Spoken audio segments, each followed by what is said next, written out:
Welcome, everyone, to Axioms on Trial. I think this is episode 96, so 4 more until 100. I still can't believe we've done so many. We'll do something special for the 100th episode. We don't know, we haven't decided yet what to do, but we'll figure out, we'll think of something.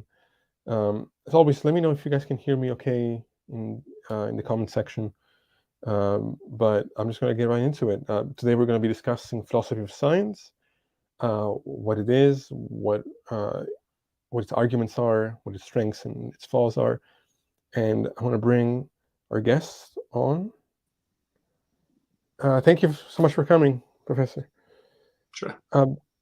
How do I pronounce your last name? Well, Paul Hoyningen. Hoyningen. Okay, great. Hoyningen. Yeah, but Paul will do. Paul. Okay, that's easier. Yes. Well, thanks again so much for coming. I really appreciate it. So I guess, let us know a little bit about your background and what it is that you do, so that the audience can get a little bit, can learn about who you are. Yeah. Thanks for inviting me. This is a good possibility of getting an interface to people who are not professional philosophers but maybe interested in philosophy of science. So my background is when I was a boy, 15, 16, I thought it's so interesting to know what knowledge is and understanding knowledge. That was my starting point. And then my idol at that time was Bertrand Russell. And that was the background was there because I was critical of Christianity and of Christian religion. So I became an atheist very early on. And then I thought, what are the arguments? And I looked for the interchange with Christian people, but also with better, more educated atheists like me, for instance, and then Bertrand Russell. And then I got fascinated by Bertrand Russell. And then I got the conviction that in order to do philosophy, one should have a background in some of these serious disciplines, serious meaning now something like mathematics or physics. That was my plan. And then came another guy in, Carl Friedrich von Weizsäcker, who is not that well known, but he was a famous physicist and became a philosopher. And he was then my second, so to speak, idol there. So I decided I'd do physics first. And first I didn't know anything. At that time, I didn't know much physics. But then when it came to physics in high school, I was quite good at it and I liked it. And then I thought, well, this is also an intellectual challenge. So I decided I want to become a physicist and then later become a philosopher. And the only question being at age 20 or so, I thought, well, it just depends. How far do I go in physics until the master's or a PhD or even further on?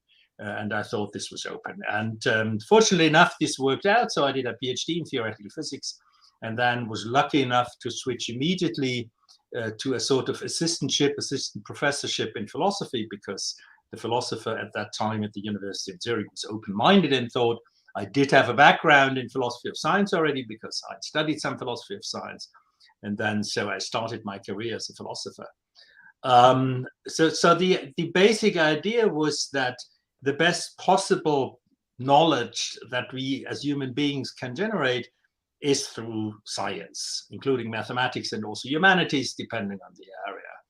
So I thought what I would like to do is try to understand how these sciences work and what do they do in order to generate this high quality, this high reliability knowledge. What is the trick? What is the secret there?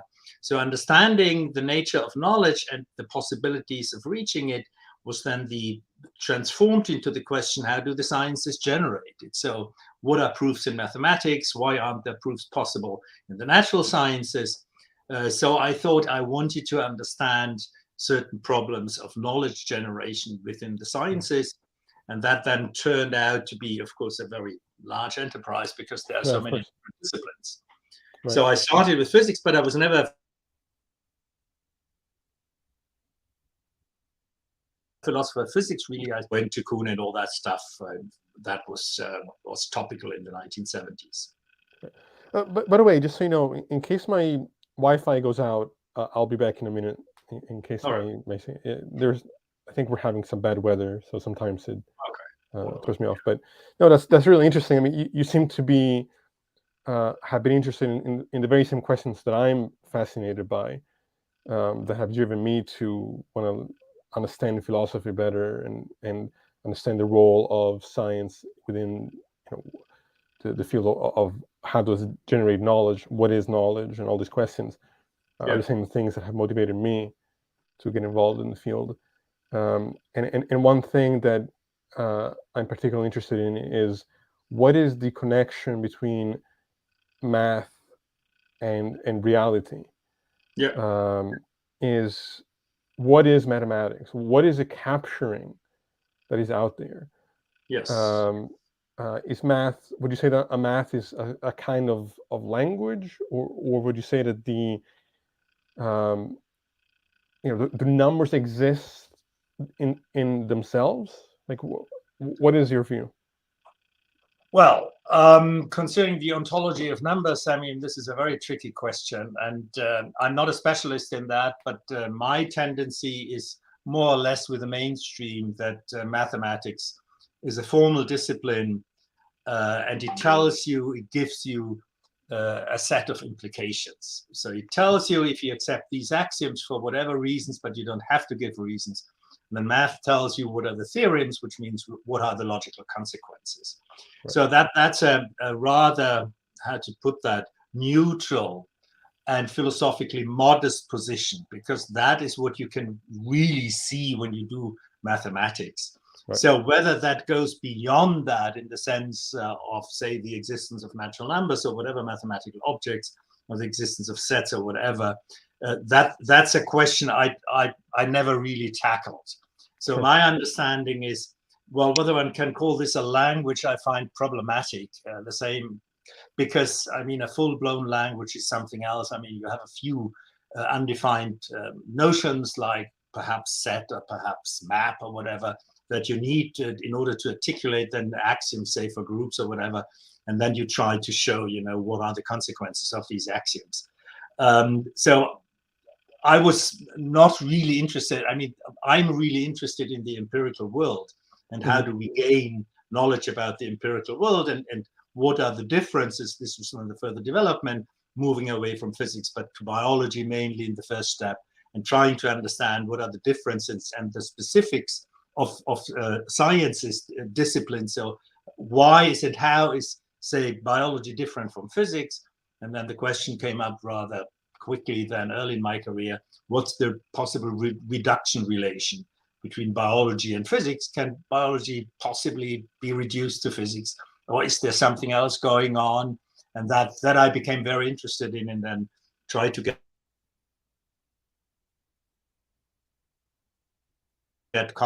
biologists tick, because I knew from my education as a physicist, I'm a dyed-in-wool reductionist. This is really what physics is all about, to reduce stuff, to parts and their interactions, and then trying to understand the bigger things, that the composites.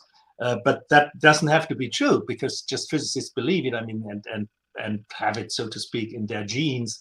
That's not an argument. So I was interested then in learning from the very best biologists, evolutionary biologists, how do they tick, and then why do they think that that's not the complete picture? So, and then trying to understand the specifics of different sciences. Maybe let's get into some of those specifics. Like, what is it that in that journey that you've learned that have brought you to hold one position over another? Like, what do you think that makes the most sense within the education that you've gone through? Well, the point is that I mean, coming from physics gives you, or from any natural science, gives you a special spin when you enter philosophy. It's very different, because your primary, so to speak, scientific socialization is not philosophy itself, and just reading philosophical texts and stuff, but it's really a natural science. And this is something, this kind of socialization, I wanted to keep in some sense, namely as far as the rigor is concerned, the precision by which you try to argue and articulate. And the second thing is having a contact to the empirical sciences. So for me, doing philosophy of science just out of your head and what is then called intuitions, I find not very attractive. And I think it doesn't lead anywhere. So my plan has always been, and I tried that very hard, really to keep the contact to the sciences. So for me, it was wonderful when I had contact to sciences, and that happened again and again, that only when scientists asked me, come on, Paul, we have a problem here. Would you mind discussing that with us? Because you have a different angle, and it might be interesting to do that. So I never fell into, you know, this formalistic philosophy of science or logical positivism or stuff like that. I always found that highly implausible. And that is, of course, a feeling that you may have when you come from a science, that if you don't see any of that science represented in that philosophy, then I thought, well, that's not the thing I'm interested in. So if you do, and it happens, of course, again and again, that then philosophy deals with self-produced problems. Right. That are philosophical problems within the community, and they may find that interesting, that's fine, but it will be very often the case, and it is the case, that when scientists listen to that, they say, well, supposedly you speak about science, but I don't recognize anything of what I'm doing there. So my idea was always to do a philosophy of science that is potentially at least interesting and accessible to the scientists that I'm concerned with. So that was very important for me. And so, as I said, I mean, I love cooperating with scientists, but what I never did is really never that I suggested to the scientists, look, I'm a philosopher, I'm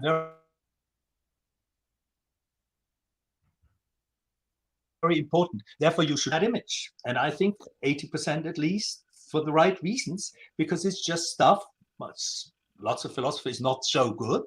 And other stuff is just not comprehensible. And some of the problems philosophers are dealing are just, in a sense, artificial problems, self-generated within a certain philosophical tradition, and therefore for outsiders not very interesting.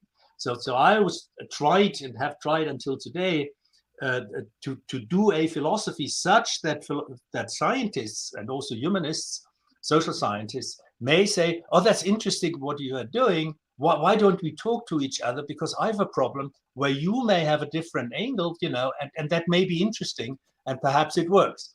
So this was always my ambition, to do it in a way that's accessible. I mean, I'm not, the scientists cannot dictate their problems on me. I decide what I think is an interesting philosophical problems.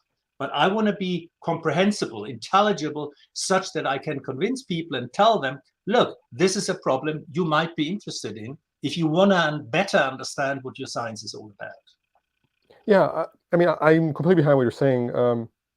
As someone with a philosophy background, I sometimes find myself frustrated with certain philosophy that I've read, where I feel like what you just described, that it's not, that the concepts aren't being communicated in a way that's clear, and sometimes I'm left wondering, are these real problems, or are these things that we are kind of imagining? But sometimes I feel the same thing about some science, and it may be my failure to understand what's being.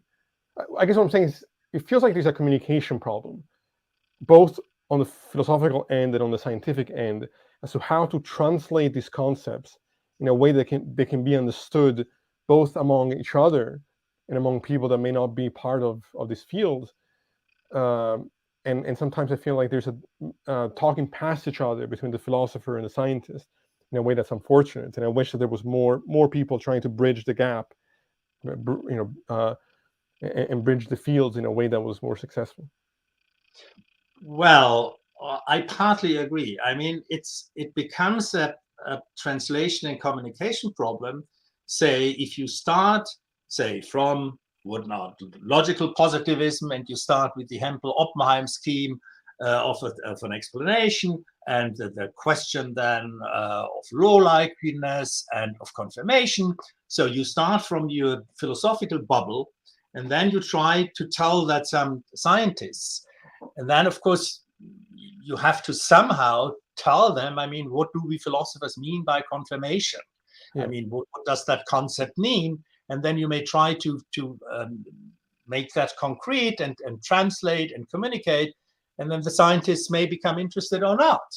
So this is not what I'm doing. So I teach now, for the last 8 years, I've mainly taught economists, graduate students and master students in economics, and I teach them philosophy of economics.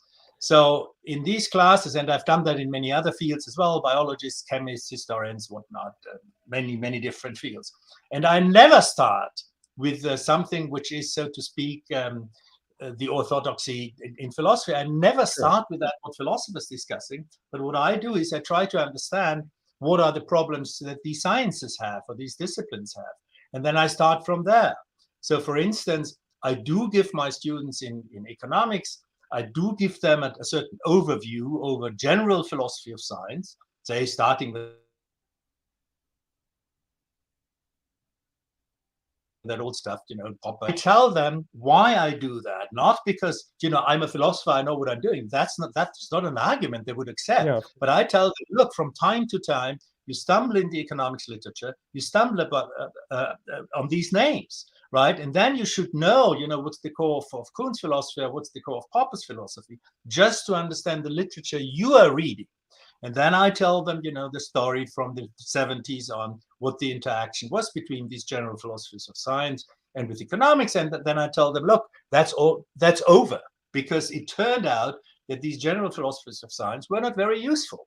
And so I try to start, like in any teaching process, you've got to start not from yourself. You don't have to start where you imagine the other people are. But you've got to start where these people really are.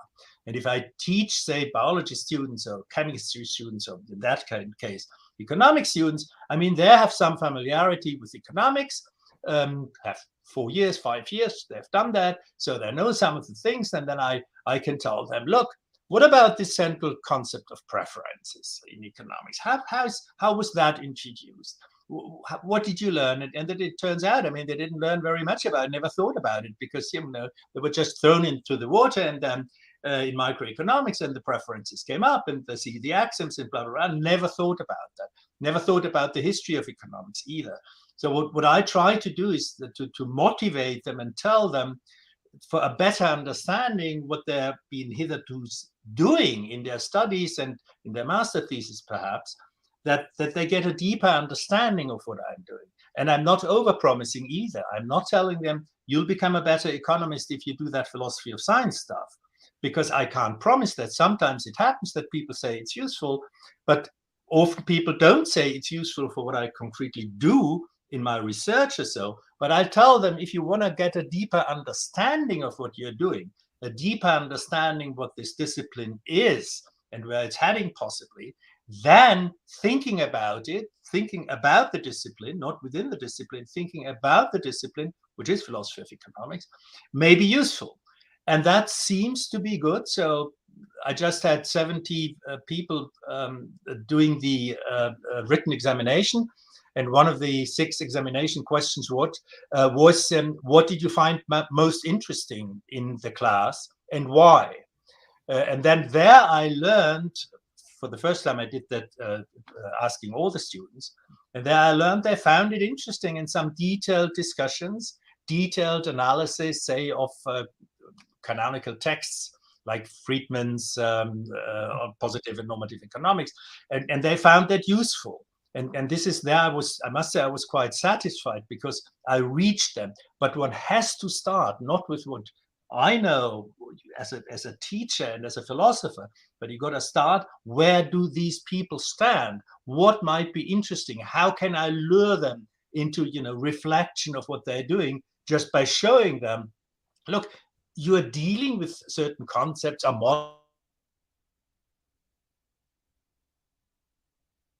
for apply a model in economics, a very abstract model, right? Do you know what's going on there? And then they quickly realize, well, not really, and that might be interesting. Yeah, I think that's great, and it's always good when you're able to get your students to kind of think about these things in a broader sense, and I hope to teach myself one day as a profession, and I hope that I'll be able to reach students that way and get them interested in these topics. I do want to get into your interpretation of Kuhn's ideas, but before we do that. I just, for my own, what's the word I'm looking for? Curiosity. How would you respond to people that make the claim that science itself is based on certain axioms that it cannot scientifically justify? That and that in some ways the progress or development and evolution of scientific theories are more reflective of culture than they are of some kind of objective moving forward, which I know, I think that Kuhn's work addresses that to a degree, but I'm curious what you have to say. Well, whether science is based on certain axioms that are not questions or not justified at all is, of course, a somewhat tricky question. It seems to be, well, I start in my work not on Kuhn, but possibly we speak about that later, on systematicity theory, where I try to answer the question, what is special about science? I mean, what makes science such a special enterprise? And there I say, look, there's a contrast between scientific knowledge and everyday knowledge. And in order to elucidate what is special about science, we should use this contrast and ask ourselves, what's the difference between everyday knowledge and scientific knowledge? The reason being that everyday knowledge is, of course, to some degree, absolutely legitimate knowledge. And so wherever you live, I live in Zurich, I know my way through Zurich. And when I want to get to the station, I know exactly what to do. I have a plan, and that plan so far always works. So I do have absolutely reliable knowledge for my everyday affairs. And I know how to cook something, and I know how to walk the stairs, and so on. So there is much everyday knowledge that's absolutely unproblematic. And of course, we can ask, how's that possible? But I think when we want to ask about the peculiarities of science, it is good to do it against the background of this functional everyday knowledge. That's a big difference, of course, to the tradition of the 20th century, where the main question was, what is scientific knowledge, in contrast to pseudoscience and metaphysics in a certain understanding. This is how Popper framed the question. That didn't lead anywhere, for reasons we can later discuss perhaps. But the point is, so if you want to frame the question, are there, so to speak, cultural underpinnings or something specific, and ideological possibly, and some unjustified axioms, I would say to get this into some sober perspective is ask the question rather, what's the relationship between scientific knowledge and everyday knowledge? Because on everyday knowledge, whatever its foundation is, there are so many things that we rely on and that simply work. And of course, we can ask in a philosophical perspective what's going on there. But if you want to have the specifics and possibly, deformations by social factors, ideology, culture, blah, blah, blah, then it seems to be more important to say, what's the contrast to everyday knowledge? And everyday knowledge is, of course, dependent on the culture where you are. But in whichever culture you are, all people in all cultures have some time, for instance, to get from A to B. Right? And you've got to have some sort of mental map or whatever, or primitive geography or topography, whatever you're doing. And we know we can do that, right? Whatever the basic, again, the philosophical underpinnings are. And there is no suspicion that large parts of our everyday knowledge are really ideological or based on unclear foundations. Of course, when it comes to knowledge about culture and knowledge about people partly, then of course culture does play a role. But there are many areas where I think everyday knowledge is innocent in a sense. It works. There is no suspicion that it's ideological. As I said, this is not clarified or transparent why it works, but there it works. And then I can say, what's the difference of that functioning everyday knowledge, unsuspicious of ideological influence, whatever kind? Let's compare that with scientific knowledge. And then we can ask, are there avenues where some ideological stuff, whatever, creeps into science such that we've got to be suspicious about scientific knowledge? I think it turns out that in many areas, not in all areas, of course, but in many areas, you just see that scientific knowledge is just more sophisticated. And you can follow the path to sophistication from this comparatively unproblematic everyday knowledge to the scientific knowledge. And then you say, I don't really see that this part now of scientific knowledge is possibly infected, by ideological culture, blah, blah, blah stuff. But it seems to be also when this knowledge travels to other cultures and is assimilated there, that, there is not really a cultural, resistance such that you see, oh, there are probably specific cultural factors there in the scientific knowledge. So it seems to be that some of the areas of scientific knowledge, one can, by this comparison, show that this scientific knowledge is not more problematic in some ideological sense or axiomatic or unjustified sense than the functioning everyday knowledge. And then one may get some trust that this is indeed largely culture independent, right? And if you have engineering, say if you have engineering science, which is partly, of course, just engineering practice, but part is also coming from the engineering sciences, and you use that engineering science knowledge to build artifacts, I mean, be it rockets or bridges or houses or whatever, then it seems to be that this is really culturally invariant, right? You may not have different plans, what sort of house you want to buy, or what sort of bridge, but once you build the bridge, then either the bridge is stable or is not stable, and culturally independent. And it seems to be that the knowledge that, say, in mechanics and statics, whatever you need there, if you use that this is innocent of some cultural, ideological, whatnot influence. I mean, it is built with a certain goal. And if you don't share the goal, so if you are 100% mysticist and say, all this stuff, the outer world is completely uninteresting, and we just should eat an apple a day and then have our meditative, then you'd say, well, the goals are just not our goal, my goals.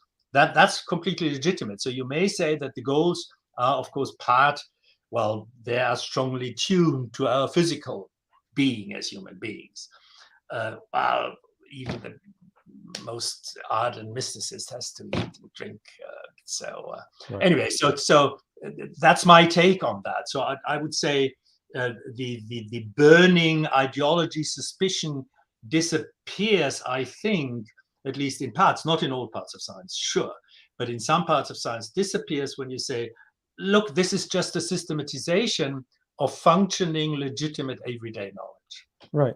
Yeah, I think often that those that want to try to shed that level of doubt on the scientific endeavor as a whole are really doing it to try to kind of smuggle in their own religious ideology. Because to me, science isn't presupposing logic, for example. It's just using it as a tool because we don't have any other choice. It's not presupposing order. Science can be done because we observe that there are certain patterns and it functions the way it functions. I don't think, for example, the problem of induction is a problem the way that some people think it is. I don't know how you feel about that. Well, I usually distinguish the philosopher's problem of induction from the scientist's problem of induction. And the philosopher's problem of induction is given a functioning induction. So you have a function, you've measured that copper conducts electricity, and you've measured that 100 times, and then you generalize inductively and say all copper pieces conduct electricity. So philosopher's problem starts at this point. You have a functioning, perfectly wonderfully functioning induction, and then you say, wait a minute, there is the step of the inductive generalization, and I want to have a justification for that step. And then the philosophers say, wait a minute, we don't really know. And many of the would-be justifications are circular, and it doesn't work. That's indeed a problem that no one else cares than the philosophers. This is a wonderful problem. It's a philosopher's problem. But the scientists have a different problem of induction. The different problem of induction is, when I have 10 cases of something, am I allowed to generalize? And there is a difference, what can be called an accidental generalization. So one of the standard examples is you have 10 coins in your pocket, and it happens that all these 10, let's put it there, you have some coins in your pocket, and you take out the first 10, and it happens that they're all made of copper. And then you ask yourself, will the rest of these coins in my pocket also be made of copper? And then you take out the 11th one, and it possibly won't be made of copper. The point is that the set of your coins in your pocket is just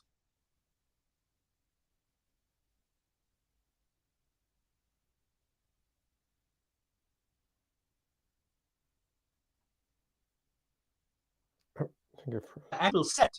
And because that's an yes, you're back. Okay, sorry about that. Yeah, I think I'm having some Wi-Fi issues here. Mental set of things when you have 10 of the same quality to the rest of them. Are you back? Yeah, give me what I think I am. Yeah, it like spazzed for a second, but I could still hear your audio. It was just the image frozen. It was a little bit. Okay. So again, if you have an accidental set of things and you take a subset and then try to generalize to the rest of the set, it doesn't work usually. So the point is what the scientist has to do, and that's a standard problem. You have to look whether you are allowed from the set you are investigating, whether you are allowed to generalize to other cases which you have not investigated. And that is a real problem for the scientists. So you have investigated, say, 5 organisms of a certain kind, and you find some regularity. And then the question is, can I generalize that to all the members of that species, or can I not do that? So for instance, we in Europe, we investigated swans, so we saw them, and all these swans were white. So people tried to say, okay, we generalize, and then we looked at our lakes and all the swans, and also the next one was white. Big surprise, not all swans are white. There are other areas in the world where they are not white, they are black, but they are real swans. So they can have sexual interaction with the white swans, and they are not infertile, so they're real swans. But there you see that you say, oh, wait a minute, we thought that the white swans form what is in philosophy called a natural kind, such that within that natural kind we can generalize, but then it turned out it's not. So the question, the problem of induction in the science is, how can I tell a set that's accidentally composed, the elements are composed by some accident, from those in which there's an underlying law or regularity which makes induction within that set, this natural kind, possible. So this is, I think this is very bad in much of philosophy, because that difference is usually not taught. And then if you as a scientist hear that the philosophers say, you listen to a philosopher and say, oh, they're dealing with a problem of induction, yes, and David Hume, and how interesting, blah, blah, blah. Then the scientist says, I never have this problem, right? If the induction works, I'm happy. Yes, I cannot give you a good argument, but I can tell you if it works. I get scientific knowledge, and then I test it again and again, and it turns out it's okay, right, to the degree that the test leads. And the scientist doesn't find herself in that situation of dealing with the problem of induction, of which philosophers then say, that's a very important problem. It is an important problem, but there's another important problem, and philosophers usually overlook that. Right. Begin to Know asks, could science tell us what individual goals are wrong? Individual goals of individual human beings? Yeah. Well, science, that's a somewhat tricky question. In a sense, that's of course not possible. I mean, if I say my individual goal is that I want to get at age whatever 35 or so, I want to find a steady partner and then get married and have children, blah blah blah. Or I decide no, I want to stay single. I don't want to have anything with anyone to do, blah blah blah. Then of course science can't tell you anything, but usually. But what science can tell you is, of course, if you have goals that cannot be realized. So if you think, well, I have the goal of being a track, what is it called, a sport guy doing the 100 meters, and I say my plan is to do the 100 meters in 6.0 seconds, then science and even common sense can tell you that's not a very good goal, because you won't be able to realize it at all. So science can tell you something if you articulate a goal, whether the goal is realizable or not. Of course, not in all the cases. So if you say, I want to, whatever it is, I want to get rid of my, alcohol dependency or whatever, and I want to do it in 2 days, then possibly science, well, it's not very likely that you're able to do that. Anyway, so there are many things where of course, by scientific methods, your scientific procedures, you cannot judge it. But in general, what science can contribute is, and also, of course, much of common sense can tell you that certain goals are not attainable and you can't reach them. But the goals themselves are not the subject of science, right? Empirical, at least science in this understanding of empirical science, then it can only tell you, it can give you if-then relations. So given appropriate means for ends, you've got to determine somewhere else. So that's, for instance, very obvious in economics as a science, that the goals the economy should have is something that normative economics cannot articulate by itself. It's something which you get from politics or from, in a democracy, of course, from a consensus of that society. What do we want to reach? For instance, what's the maximum of inequality, what we want to have, and what does it mean? And once you have defined the goal as a society of what you want to achieve in the economy, then economists can tell you different means how to achieve that and what sort of side effects they have. And that then you may get a menu of possibilities. But for the articulation of the goals, for instance, how much inequality do we want to have or should we have in the society? What's the maximum, for instance, income inequality that we accept in a society is something that cannot be scientifically decided. That's something, a willful political decision that in democratic countries, of course, we should find by some democratic procedures such that we can define what the goals of our society is, what we mean in larger, more pathetic terms, what is a good life in that society. One quick question. Why do we assume that what we claim to want is truly reflective of our nature? And science could give us greater insight into our nature than it would tell us that we are wrong.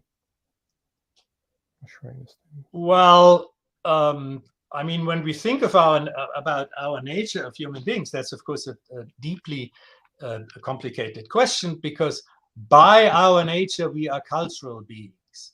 So it's part of our biological endowment that we have culture. So culture is, in a sense, a biological phenomenon, right? Which is perhaps a little confusing. The point is simply that we are a species which some million years ago started as part of our biological development of having culture. So it's what biologists call the gene culture development, and it's a gene culture interaction. So when asking about our nature, it's important to see both this biological basis, which is itself culture impregnated. The structure of our brain and many other things of our bodies are already biological properties of our bodies. Forms of bones are the results of this culture gene coevolution. So we are deep in our bones in the literal sense. We are cultural beings. So it's impossible to tear apart the biological part and the cultural part. But certainly, if I look at a human being today, then there are certain things now, so to speak, in the biology of that human being. And on top of that, sort of software, but it's slightly misleading, sort of software, you can put that human being in different cultures, and then this person will develop differently, including, by the way, the brain developing differently, just depending on the stimuli that you're getting, whether you learn Chinese or whether you learn German or English as a child. So we are formed then by the culture. So what our nature is something, when we think about it, reflection itself in the philosophical sense, that you just sit down and think, what am I or who am I, will certainly not do. But we have what is now this modern anthropology, which is now, earlier one distinguished between biological anthropology and cultural anthropology, and this is by now has emerged as a package, and that is seen now as one complicated package where culture and biology, just this gene culture coevolution, is what forms us, what formed us to the human beings we are today. And if you want to understand who we are, meaning the fundamental traits, then we find this, this intermingling of these cultural and biological factors. It's absolutely impossible to tear them apart. As I said, culture became biology. This is just the evolutionary process that led to who we are. So yes, that's very interesting, but that's by far not something where only philosophers have a say. It's much more that these people in modern anthropology have to say, and which is an extremely exciting, interesting area, I think. Absolutely. I know this is a broad question, but I think it's a valuable one.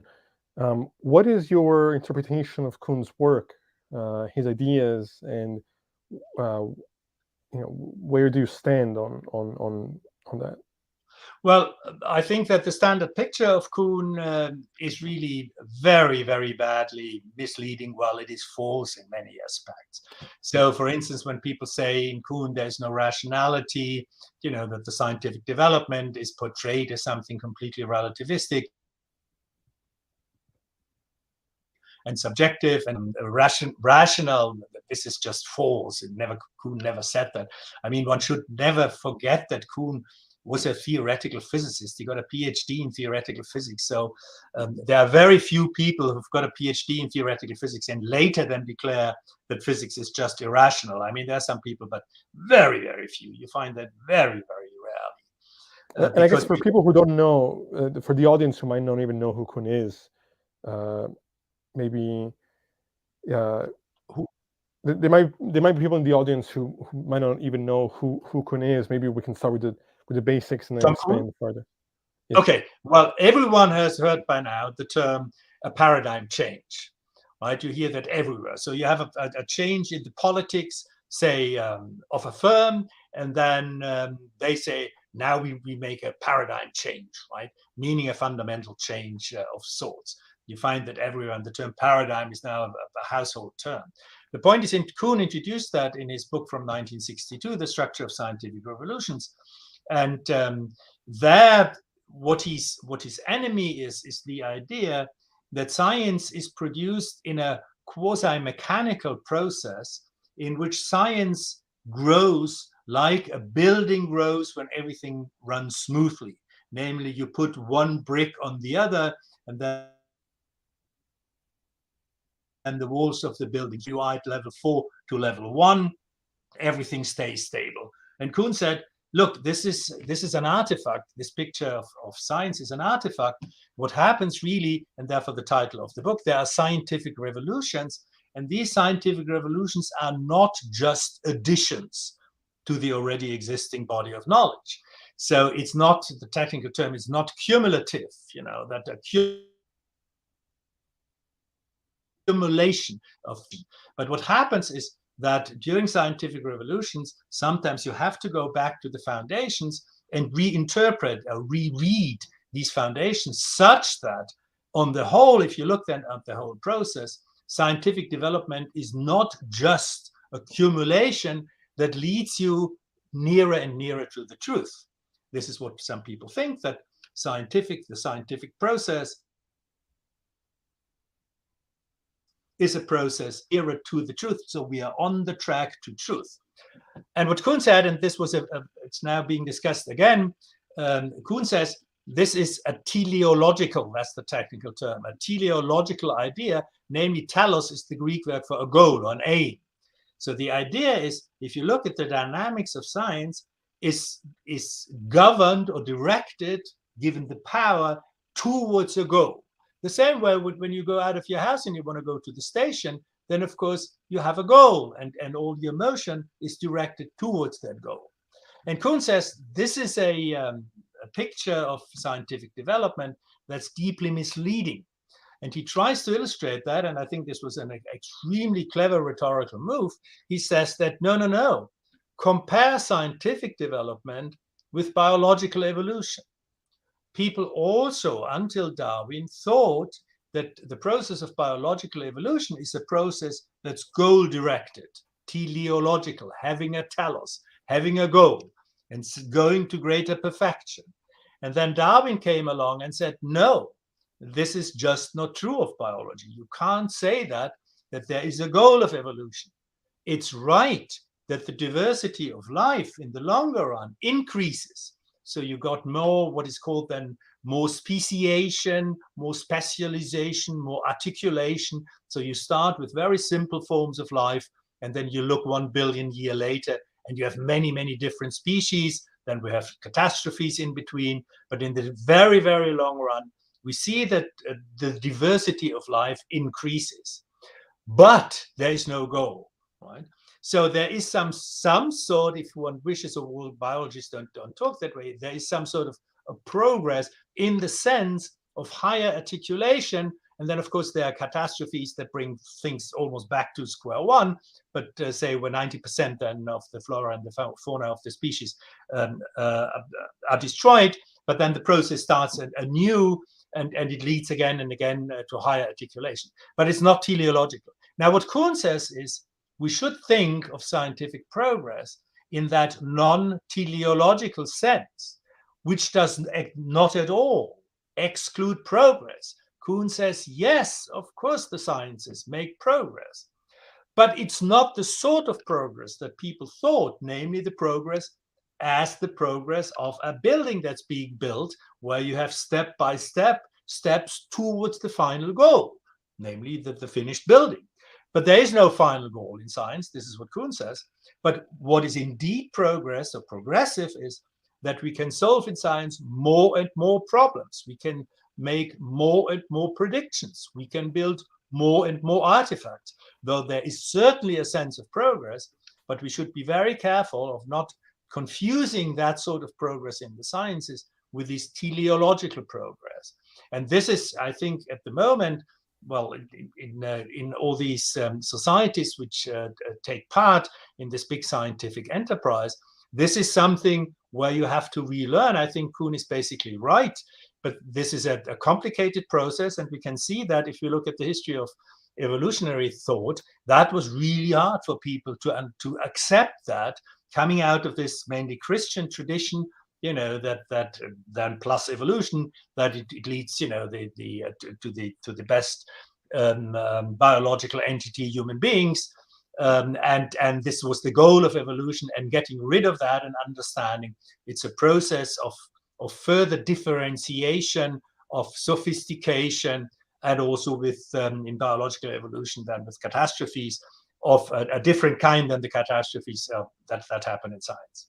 It's disturbing the degree to which people have misinterpreted Kuhn to think that he's somehow leading to this relativistic, there's no truth involved in Right. science is culture type of idea, which he was never arguing for ultimately in that way. Yeah, and of course, I mean, the term truth almost never turns up on the pages of the Structure of Scientific Revolutions. Kuhn replaced it, without making that completely explicit, by talking about the fit between nature, or the world, and theories.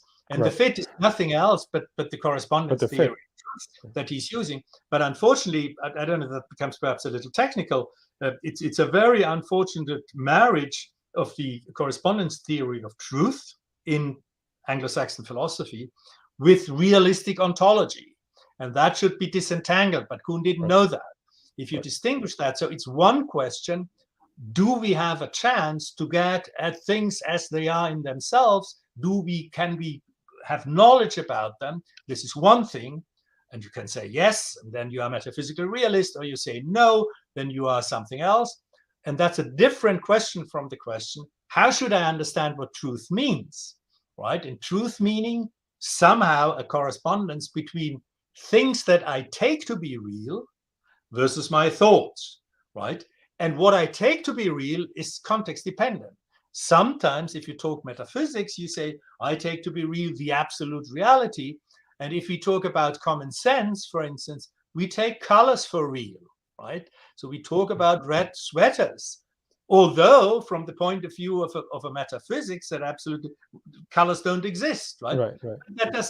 That's completely irrelevant. When I ask you, could you go to the shop? Why don't you bring me a red color and then color a sweater, and you bring a green one? And they say, well, I asked you to get me a red one. You say, colors don't exist. Right, right. Oh, then I say, wait a minute, you are mistaking one conversation or one style of conversing for another one. So it's very important, and this concept of truth, but Kuhn was not aware of that, right? That could be disentangled, and therefore the correspondence theory of truth can be used in his context. He wasn't aware of that, and he threw out the baby with the bathwater because he thought correspondence theory of truth is married with metaphysical realism, which he didn't like. Therefore, he threw out correspondence theory and replaced it without explaining by this fit of theories in nature, which is exactly the same as correspondence, nothing else. So this is, of course, confusing. Kuhn wasn't clear about that. Even in his unpublished book, which will come out at the end of this year, this is not really clear. And that, of course, added to a confusion that was widespread in the I think what you said about color is interesting, because it's like, it's telling to the different ways in which we're engaging reality on different levels, emergent versus fundamental. Exactly. That's exactly the point. We have different levels. So I call that also sometimes different degrees of philosophical radicality. So in everyday life, we are not philosophically radicals, but we take the objects just as they appear. So here is this green apple, and I think this apple here is really green, and it's out there and no problem, and it's real, and I can take it or can leave it or whatever. And then we may become, say, scientists speaking about colors, and then we say, no, wait a minute, the colors are not real. There's something which is the product of the interaction between some object which has some reflecting surface, and then my sensory apparatus in my eye and in my brain, and then you doubting everyday experience of colors. And then you may become even more radical in philosophy when you do metaphysics and say, wait a minute, are there really physical objects out there located in space and time? And then someone says, no, wait a minute, time, I don't believe it's really objective out there. So we have different levels in which we can discuss reality and properties of real things. They are not really in competition. They just depend to different contexts. Right? It doesn't make sense to start a metaphysical discussion when I ask you, why don't you bring me a red T-shirt from the shop, right? It doesn't make sense in that context to speak then about metaphysical reality or something. You understand me, and everything works in the interaction. So the point is, one should disentangle these different levels, and then one sees that the correspondence idea of truth is something workable in all these contexts, right? It works there. Well, I would say it's only in competition if the goal you're starting from is, whether it's attainable or not, is to get to this thing we call truth, right? In some independent way from us. And then the kind of context, like talking about color. Yeah, but doing that is just, merging the metaphysical discussion with the question, with the discussion about the concept of truth. I mean, there is no higher concept of truth when I tell you, look, you brought me a green sweater and I asked for a red one, right? And we can decide whether that's true or not. And if that is, say, on some court, and your life may depend on whether you did that or you didn't do that, or you go to prison for 30 years, and we want to find out the truth, there is no more truth than looking at the things and finding out whether the thing is green or red. There is no higher truth on that matter in that context, right? That's very important. That's not the only context in which we can ask about truth. And we can, of course, go to philosophical, more radical stances. And then, of course, the question is, what is the ultimate reality, blah, blah, blah, blah, blah. But that's a different question. And again, it's independent on the question on truth itself. That's, I think, a minority position so far. Begin to Know asks, how does Kuhn differ from Fairbairn? Well, first of all, let's say where the two agree, and that is something sometimes not really seen. They agree on something absolutely fundamental, namely the refusal of the scientific method as a set of rules that produces scientific knowledge. There they agree, both of them. Kuhn writes that already in 1962, and Feyerabend stresses that in 1975 in his book Against Method. So Feyerabend's book is really centered about that, against method, trying to show you cannot understand scientific development as it appeared in the history of scientific thought as the result of the application of some scientific method.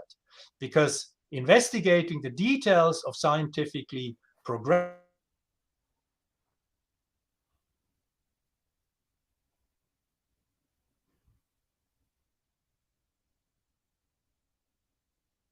right? All right, are you back? Okay. Oh, there you are. Yeah, I think you froze for a minute. So this is the focus of Feyerabend, and he was very successful, well, to some degree, because he was also misunderstood, badly misunderstood. This message, there is no scientific method, is also a central message of the structure of scientific revolutions. You find it there. But the difference being that Kuhn didn't want to stay with that insight, but Kuhn wanted to develop that further. And he had two goals. He wanted to show, look, it is not just rules, as the scientific method pretends to be, just a set of rules that produces scientific knowledge, but it is much more that scientists work from successful problem solutions of earlier scientists. And these successful problem solutions he called paradigms. So perhaps it may be useful or not, if you look at the different law system in the Anglo-Saxon tradition and in the Latin tradition, which is also the law tradition, say, in Germany. In the Anglo-Saxon tradition, you have cases, and the judges, if he has a new case, she then says, to which cases we have already judgments on, is that case similar? So you compare different cases. In the Latin tradition, you have a set of rules, right? You have the set of laws, and you then try to subsume new cases under the set of rules. So the difference is comparing a new case to old cases, particular cases, or the new case, subsuming it under rules. And what Kuhn was trying to say, look, science works in that way that it does not subsume under rules, which would be the scientific method, but by having paradigms and working from there. But Kuhn has another goal, and that was the goal we already talked about. He said, you know, this idea that the scientific process is an ongoing cumulation directed towards truth, that's the wrong picture. Right? So to summarize the structure of scientific revolutions in 4 words would be with incommensurability against cumulativity. Incommensurability is just these breaks in the scientific development. And they lead to the idea that the pure cumulativity of scientific knowledge doesn't work. It's a accumulation of solved problems, yes, but you can't really say it's accumulation of knowledge because there are these breaks, and the name incommensurability denotes these breaks. So there is much parallel. What Feyerabend tried to do, Feyerabend was much more the critic, a social critic or activist even, concerning misuse of science and the shortcomings of philosophy of science, of logical positivism and Popperianism, whereas Kuhn was, in a sense, much more constructive there in trying to build a detailed picture of how science works and its development. Thank you for clarifying that. Do you see the potential for a paradigm shift in any scientific field today? Yes, of course. Mathematics is different, right? So we're talking empirical sciences. Yes, of course. The point simply is, and Kuhn stressed that again and again, at least then in his later writings, you cannot force these paradigm shifts. He has a wonderful sentence there about, you know, maturing of scientific disciplines. Maturity comes to those who are able to wait. And the same holds for paradigm shifts. Paradigm shifts, you have to wait until serious anomalies show that the current paradigm you are working with, or working in even, that the current paradigm really has serious difficulties. So it's not something which you can decide by fiat, by saying this is how psychologists in the 60s, after having read Kuhn, tried to do it, say, wait a minute, yeah, we got to create a paradigm, or we're going to create a paradigm shift. And this is a complete misunderstanding about Kuhn's theory. What Kuhn says is, I have observed the history of science, and what I discovered was indeed paradigm shifts, or scientific revolutions, as he calls them as well. And they were not the result of some people deciding, oh, I'm bored with the old paradigm, I want to have something else. Not at all. But it is the pressure of things that don't work, pressure of what he calls then significant anomalies, where you do your research and something doesn't work anymore. For instance, you do not create any more problems that you can solve, or that everything that you try to confirm doesn't really work. So it's really the pressure of existing problems of which you do not have control. They just happen to you. You just happen to stumble upon anomalies you can't get rid of and you can't circumvent, such that you say, within that framework that we used to use, it is not possible to solve these anomalies. So we are forced to find a new paradigm. So no one can say, in any discipline, whether we find these sorts of anomalies in the future. The point is, what we've learned from so far science, that certainly cannot be excluded. So, many of these anomalies that we found were so extraordinarily surprising. So just to give you an example, if I may, if that is okay. Yeah, of course. The history of infectious diseases. So the history of infectious diseases in the modern sense begins in the 1870s, when people discovered bacteria, right? And then within 30 years, bacteriology became a discipline, a scientific discipline, and people really, for the first time, understood how infectious diseases work, and you could have countermeasures. And then vaccination, which was discovered earlier, became understandable, and so on and so forth. And then people thought, yes, infectious diseases are just caused by these microorganisms, because then you understand the essence, so to speak, of infectious diseases, that the infectious agent is capable of multiplying in the host organism.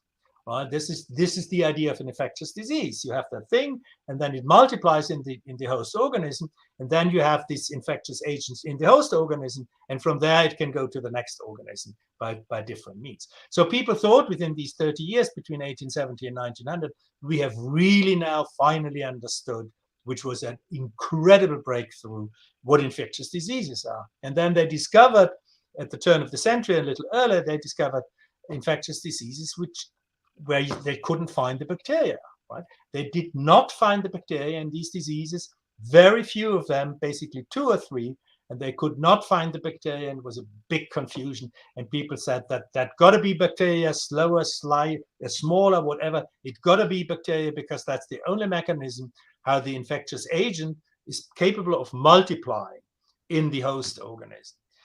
And it needed 50 years until the mid-1950s until it was understood that viruses are something else.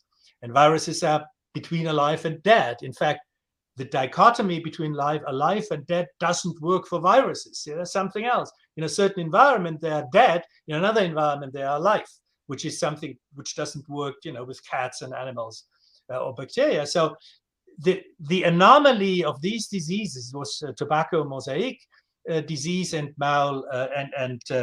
foot and mouth disease, which were economically extremely important diseases, but bacteria couldn't be found, and it was really a surprise. And it took 50 years, really to discover then the fundamental mechanism about viruses. And nobody could have ever dreamed in 1880 that we find infectious diseases that do not work by bacteria. And by the way, then the same story happened with the prions, which were discovered in the 1970s and 80s, which are also infectious diseases and which do not contain neither viruses nor bacteria, not even the infectious agents does not even contain DNA or RNA, which was then the experience from viruses and bacteria. So the point is, if you look at these cases, that there may be surprises around the corner of which we do not dream anything. We are completely ignorant about the future. But if we try to generalize from the last 400 years of scientific development, it's absolutely certainly not excluded that we will have surprises, say, in this century, which we cannot anticipate at all. Has any paradigm shift been predicted? Well, given what I just said, it depends when you ask. Right. I mean, if you are in the middle of a flourishing paradigm, of course, you can't predict it. So, for instance, between 1840 and 740 and 1890, which was the flourishing of classical mechanics, classical physics, no one predicted any substantial change. But once you look at the year 1900, then some people at least saw, wait a minute, there's something possibly really deeply wrong. If you look at the theory of infectious diseases in the 1970s, everyone said, no, we know that all infectious diseases are caused by DNA or RNA containing infectious agents like bacteria and viruses, and you couldn't predict it. Well, you may say in physics, you can perhaps predict that there got to be sometime a paradigm change, because the two really well-established and well-confirmed scientific theories, quantum theory on the one hand and relativity theory on the other, they don't go together, right? There's a tension, and it seems to be an unhealable tension between these two theories. But we need them both, so I would bet on the fact that something of one or both theories has to go, and that will be a paradigm shift that will be very, very hurting. This will be very hard to accept that. So yes, but again, that doesn't help very much when I say, look, in 100 years from now, physics will look different from today. Talking about suppressing a paradigm shift, wasn't I don't know how to pronounce that name. Semmelweis, yeah. Locked up because he argued that washing your hands is good practice for doctors. Well, I don't know the details whether he was really locked up, but certainly he found some resistance. But that's a very normal procedure. Sure.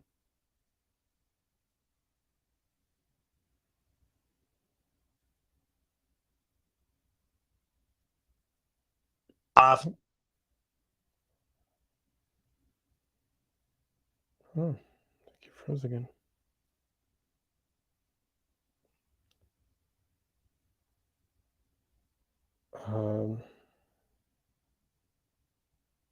Begin to know. You said that it's on his end. Here we are. All right. Okay, you're back. So resistance to paradigm changes is absolutely normal, and it's healthy. It's very good, because if there was no resistance, people would immediately jump to the next idea, which is very immature in the beginning. And if people would jump from one new idea to the next new idea, that would be just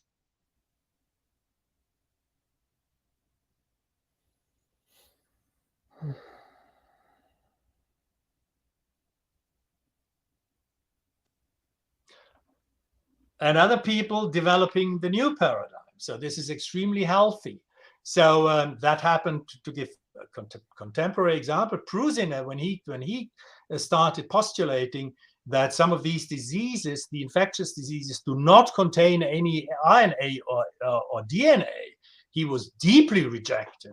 And people said, well, this means your laboratory techniques to discover the DNA that's involved or the RNA that's involved, your laboratory techniques are deficient. And Prusiner insisted, no, and in 1982 this was published, and I think he received the Nobel in 1997, and still then people said, this is premature. It's not clear that Prusiner about these prions is really right. So the point is that resistance to innovation, to these paradigm-changing innovations, is just normal, and one should see in a positive light. It's that mechanism, this balance or this tension between tradition and innovation, that's very important for the healthy development of the sciences. Of course, you want to be on the winning side in any case, but if you look at it not from a party point of view, but if you look at the big process of scientific development, it's extremely important, because in these times when things become complicated, no one knows who is going to win, whether the old side is developing, a new way of developing the old paradigm in unanticipated directions and then solving problems, or whether it's really dead or more or less dead, and only the new way will do it. So that's completely unclear. And if you don't want to put all the eggs in one basket, then it's very good to have this divergence, and then people, having competition and developing different viewpoints. I have two more questions for you, and I want to say thank you so much for your time. I really appreciated you being here. It's a pleasure. Begin to Know asks, is MOND strong enough to bring about a paradigm shift?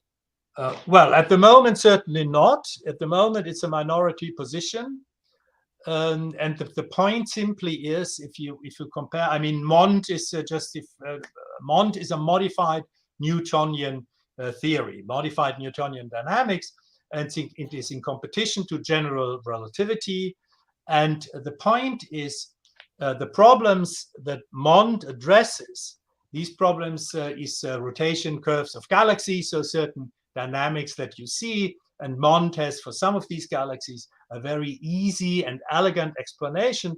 And the explanation in the established paradigm, lambda CDM, it's a lambda cold dark matter. So it's the theory, general relativity, plus dark matter, plus dark energy. You've got to plug that into general relativity, and then you can explain to some degree these effects of these rotation curves.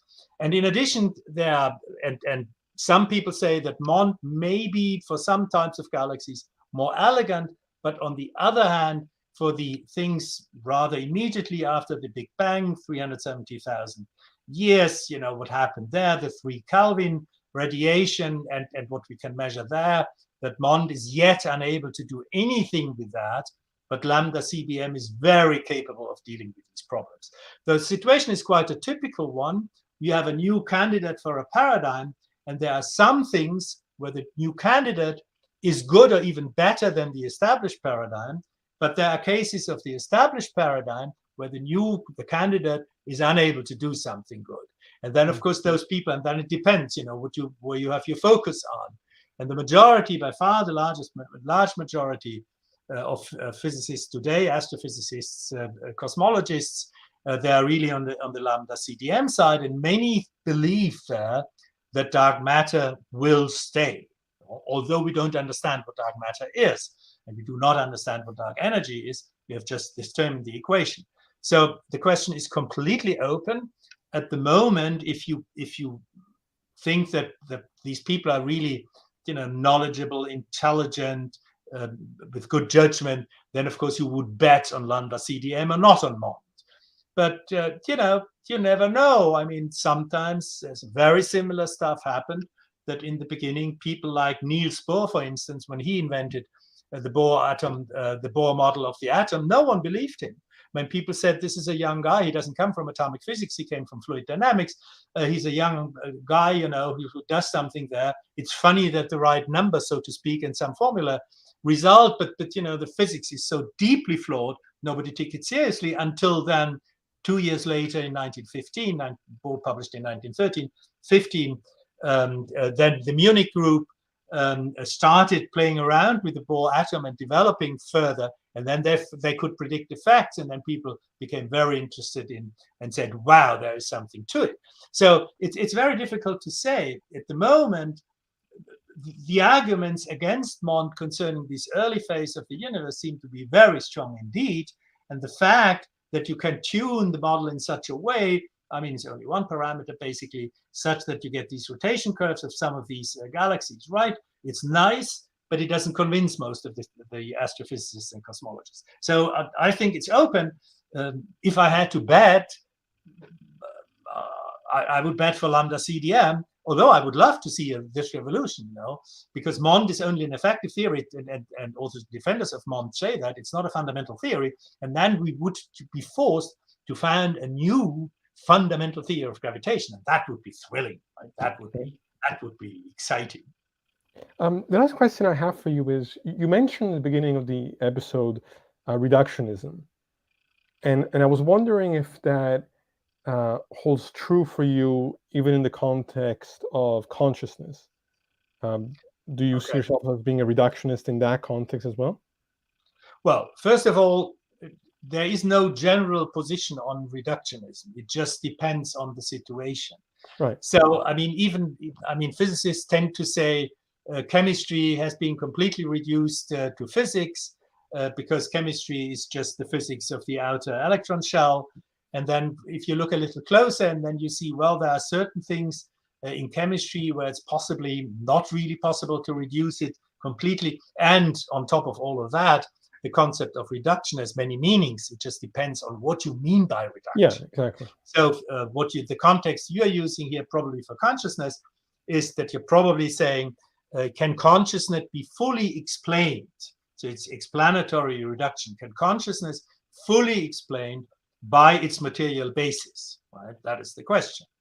Now, there are different arguments here. The general wholesale argument being that in all of natural science, we are now materialists, including physiology, biology. So all where we can really say what's out there, what's really there, is matter.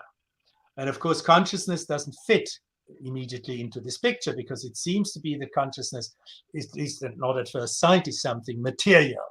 It's something that the brain produces or something. Perhaps it's not even clear whether it is, determines what the consciousness is. Of course, when you're a materialist, you have to say that because then you can't have additional degrees of freedom. But on the other hand, the freedom of human beings is something which got to fit somehow in there, and there are big discussions going on. So the point is that I'm not a reductionist, wholesale, not at all. I'm anti-reductionist. I say every single case must be investigated. So in the context of economics, for instance, it must be investigated whether macroeconomics can be fully reduced in some sense to microeconomics. And then in some sense, meaning you got to tell me what you mean by reduction of macroeconomics to microeconomics, right? Of course, all the macroeconomics, change of inflation rate, of course, depends on what the individual actors on the micro level are doing, what they're selling and buying and producing, and so on. That's clear. It's somehow determined. The macro level is determined by the micro level. But that does not necessarily entail that you can explain everything on the macro level, because that depends how you describe the macro level. And it may be that you're using concepts on the macro level that are taken out of a context of the macro level and that cannot be reconstructed from the micro level. So if the classifications, for instance, you're using on the macro level do not derive from the micro level, then it's trivial that you cannot explanatorily reduce the macro level to the micro level. So my lesson is for myself and everyone else: don't try to stick the label reductionist or anti-reductionist to yourself. It doesn't make sense. Just ask the specific question and then specify the sense of reduction that's relevant, and then investigate that particular problem. There is just no general methodology of solving that. The general methodology can only be distinguish different concepts of reduction and analyze the particular situation you are interested in, and then be completely open whether the result will be reductionism or non-reductionism. And also, by the way, my main recommendation would be, why don't you take out all these emotions of that question? Right. I mean, there's so many emotions, and people think it's so great to be an anti-reductionist, and other people think it's so great to be a reductionist. For me, this is emotionally absolutely cold. It's completely, I think emotionally, it's completely uninteresting whether this analysis, say, of microeconomics, or say sociology to psychology or biology to physics. And those people who think, well, if reduction works, then I'm out of business belonging to this upper level. That's nonsense. That implies that reduction means elimination. That's nonsense. Reduction simply means specifies some relations, and some form of reduction may be possible, another form may not be possible. But whatever that mixture of possibilities is, it's independent of the question whether the upper level will be eliminated sooner or later. So people shouldn't be afraid of that. And those people working on the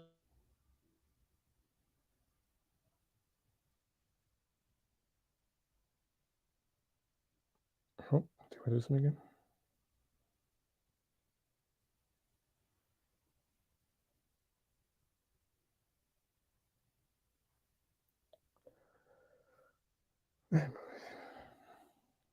What at the end here? It froze again.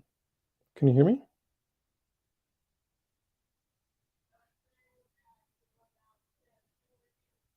I hope we can get him back.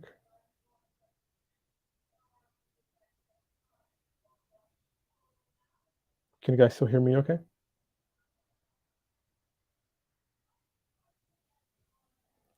Let me know in the comments. Okay, so he must be on his end. Oh, damn. It kicked him off. Let's see if he can come back. Yeah, unfortunately, I really like his work. I like him as a guest. Let's see if it. I'm gonna message him real quick.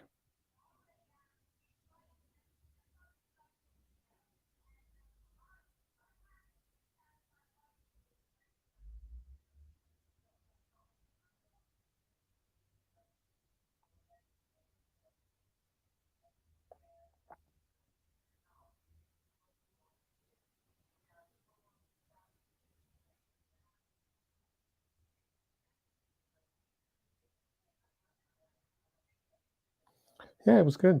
I think he clarified some important points about Kuhn and his work and some of those misinterpretations.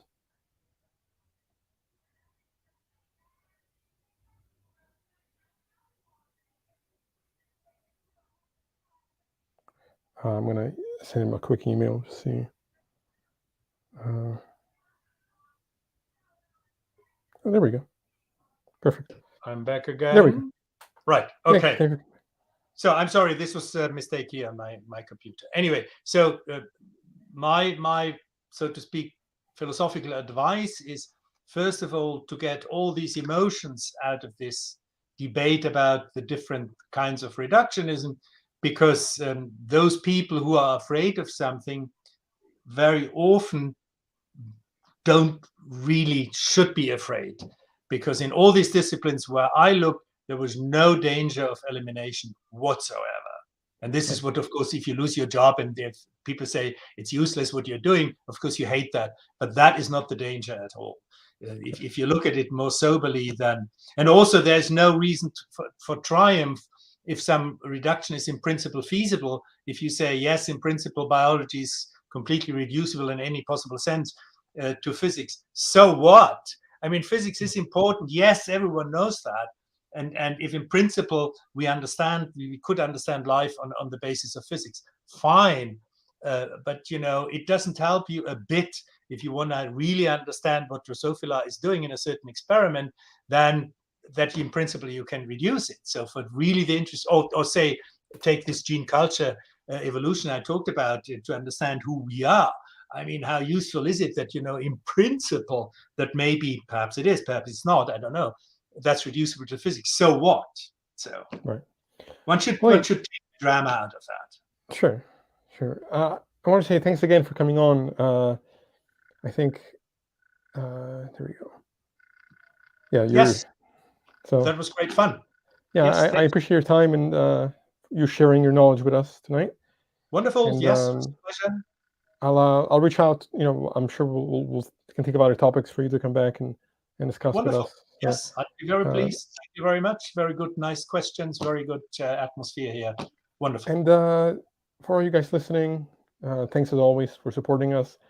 Patreon.com/Axioms on Trial if you want to support us financially, or just like and subscribe to the videos, and leave any questions that you want to see answered in the future. And we'll be back soon with a new episode. So thank you again, everyone, and thank you, Professor, for coming on, and talk to you next time. Yes, thank you.